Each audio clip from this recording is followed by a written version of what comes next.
Delimitation पर जो दक्षिण के राज्य हैं वो थोड़े नर्वस कह लीजिए। वो कहते हैं कि पॉपुलेशन के आधार पर रिप्रेजेंटेशन नहीं होना चाहिए। वो कह रहे हैं कि उनकी जो पहचान है वो खतरे में है। देखिए,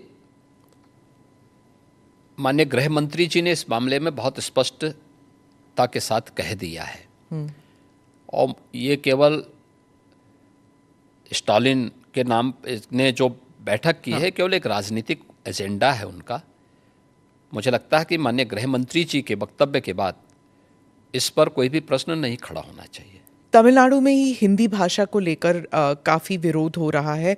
आप हिंदी बेल्ट के एक मुख्यमंत्री हैं, तो आप इस बारे में क्या सोचते हैं? देखिए, देश को भाषा के नाम पे या क्षेत्र के नाम पे नहीं बांटा जाना चाहिए।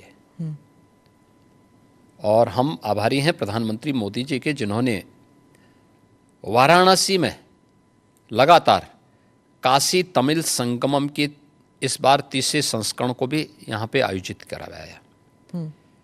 यानी एक तरफ काशी है और उत्तर प्रदेश है, जिसमें काशी तमिल संगमम का आयोजन हो रहा है। तमिल भारत की प्राचीनतम भाषाओं में से एक है और इसका इतिहास उतना ही पुराना है जितना संस्कृत का इतिहास है।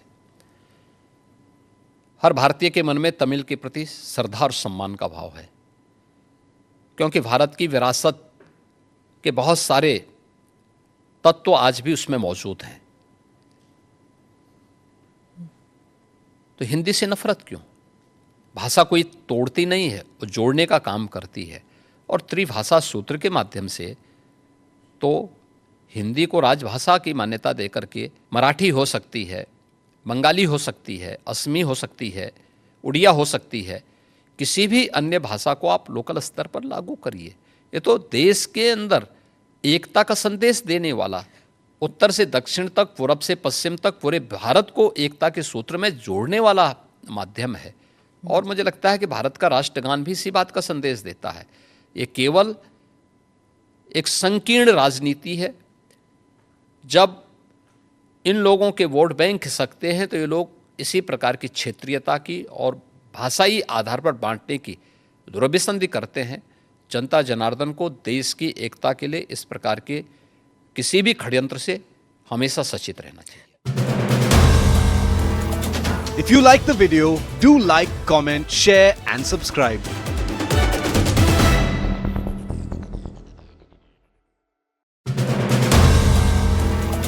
If you like the video, do like, comment, share and subscribe.